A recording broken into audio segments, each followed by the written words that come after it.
Hi everyone. சைத்தானுக்கு விளங்கிடும் காலத்தில் சைத்தானை விடுதலை செய்ததை போன்று ஞானசார தேரரை விடுதலை செய்து இனவாதம் பேசப்படுகின்றது. முஸ்லிம்கள் இதே போன்று இனவாதத்தை பேசினால் இனவாதிகள் என அடையாளப்படுத்துவார்கள். ஆனால் இவர் தொடர்ச்சியாக முஸ்லிம்களுக்கு எதிராகவே குரல் கொடுத்து வருகின்றார். முஸ்லிம்களுக்கு எதிராக இனவாத செயற்பாடுகளை தூண்டி வருகின்றார். இவ்வாறான ஒருவரையே பிணையிலே விடுதலையும் செய்யப்பட்டுள்ளது. அனுரகுமார திசாநாயக்க தலைமையிலான தற்போதைய ஆட்சிக்கு வந்ததுமே முதலாவது பாராளுமன்றத்திலே கூறப்பட்ட விடயம், தமது ஆட்சியிலே இனவாதம் இருக்காது, இனவாதத்தை பேசும் அனைவருக்கும் எதிராக சட்ட நடவடிக்கை எடுக்கப்படும் என்றாலும் தற்பொழுதும் இனவாதம் பேசப்படுகின்றது. இனவாத கருத்துக்கள் பேசப்பட்டு இனங்களுக்கு இடையிலே முறுகல் ஏற்படுத்தப்படும் செயற்பாடை நடைபெறுகின்றது. எனவே ஞானசார தேரருக்கு எதிராக நடவடிக்கை எடுக்கப்படுமா என்ற கேள்வி எழும்பியுள்ளது. இனவாதத்தை யார் பேசினாலும், எந்த இனத்தை, எந்த மதத்தை, எந்த மொழியினை பேசுபவர் இனவாதத்தை பேசினாலும் அவருக்கு எதிராக சட்ட நடவடிக்கை எடுக்க வேண்டும். அப்போதைய இலங்கையில் ஒற்றுமையான சமூகத்தை கட்டி எழுப்ப முடியும். எனவே ஞானசார தேரர் ஊடகங்களுக்கு முன்னிலையில் என்ன பேசினார், இது தொடர்பாக பார்ப்பதற்கு முன்னர் தனியொருமை யூடியூப் சேனலை சப்ஸ்கிரைப் செய்யாதவர்கள் சப்ஸ்கிரைப் செய்து உங்கள் ஆதரவை வழங்குங்கள்.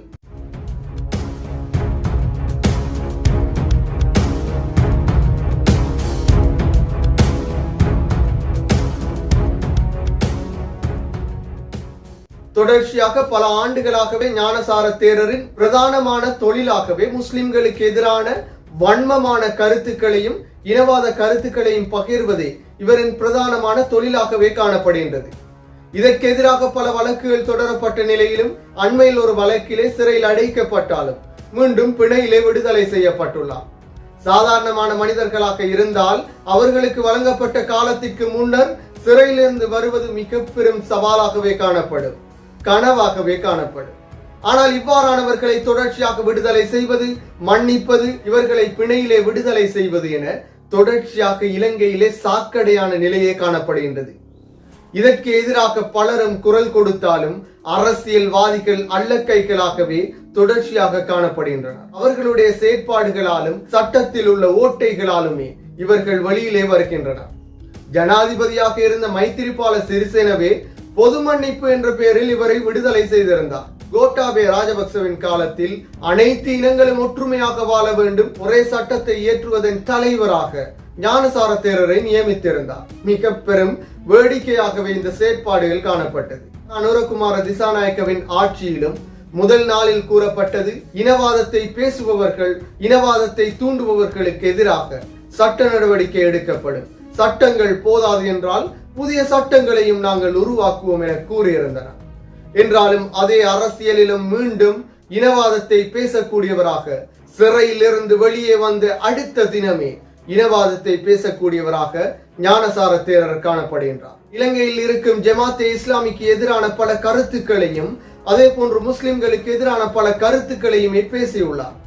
அதிலும் மிக முக்கியமாக உயர்தரத்திலே மாணவர்கள் பயன்படுத்தும் புத்தகங்கள் தொடர்பாகவும் அந்த இஸ்லாமிய புத்தகங்களிலே நாட்டிற்கு எதிரான தீவிரவாத கருத்துக்கள், ஜிஹாத் கருத்துக்கள் காணப்படுவதாகவே இவர் கூறியுள்ளார்.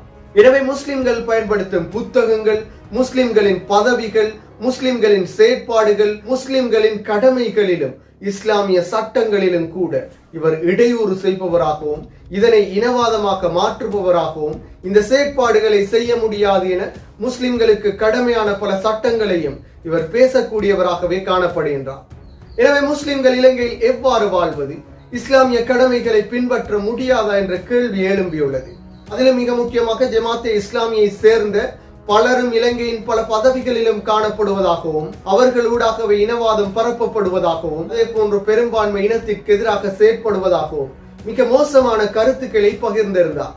சாதாரணமான பெரும்பான்மை சமூகத்தவர்களை மீண்டும் இனவாதத்திலே தூண்டும் செயற்பாடாகவே இவருடைய கருத்துக்கள் காணப்படுகின்றது. இதே இஸ்லாமிய மௌலவி ஒருவர் பௌத்த சமயத்திற்கு எதிராக ஒரு கருத்தை கூறியிருந்தார். இவர் மிக பெரும் இனவாதி, உடனடியாக கைது செய்ய வேண்டும் என அனைவரும் குரல் கொடுத்திருப்பார்கள். என்றாலும் இவர் பேசும் பொழுது அனைவரும் மௌனம் காக்கும் நிலையை காணப்படுகின்றது. அரசியல்வாதிகள் தொடக்கம் அதிகாரிகள் வரைக்கும் மௌனம் காக்கின்றனர். எனவே நாங்கள் இவ்வாறு ஒரு பௌத்த குருவை, ஒரு சைத்தான், ஒரு தவறான செயற்பாட்டாளர், இனவாதி என்று கூறினால் மீண்டும் எங்களுக்கு கூறுவார்கள், நாங்கள் இனவாதி என்று கூறுவார்கள். இதே ஒரு இஸ்லாமிய சகோதரர் இந்து சகோதரர் கூறுவாராக இருந்தால் அது பெரும்பான்மை சமூகத்திற்கு எதிரான கருத்து, நாட்டிற்கு எதிரான கருத்து, இனவாதமான கருத்து, நாட்டை பிளவுபடுத்த முயற்சி செய்கின்றார்கள், ஒற்றுமையை குலைக்கின்றார்கள் என பலரும் குரல் கொடுப்பார்கள். அரசியல்வாதிகள் அவற்றை கையிலே எடுத்து போராடுவார்கள். எனவே இந்த கருத்துக்களில் மாத்திரம், ஞானசார தேரரின் கருத்துக்களில் மாத்திரம் ஏன் மௌனம் காப்பது? அதிலும் ஞானசார தேரர் தொடர்பாக 2012ஆம் ஆண்டிலிருந்து தொடர்ச்சியாக பிரச்சனைகள் காணப்படுகின்றது. முஸ்லிம்களுக்கு எதிரான கருத்துக்களை கூறியும் பிரச்சனைகளை உருவாக்கக்கூடியவராகவுமே காணப்படுகின்றார். எனவே அவருக்கு எதிரான நடவடிக்கைகள் எடுக்கப்பட்டாலும், நீதிமன்றம் சென்றாலும், சிறையில் அடைத்தாலும் மீண்டும் மீண்டும் வெளியே வரும் செயற்பாடாகவே காணப்படுகின்றது.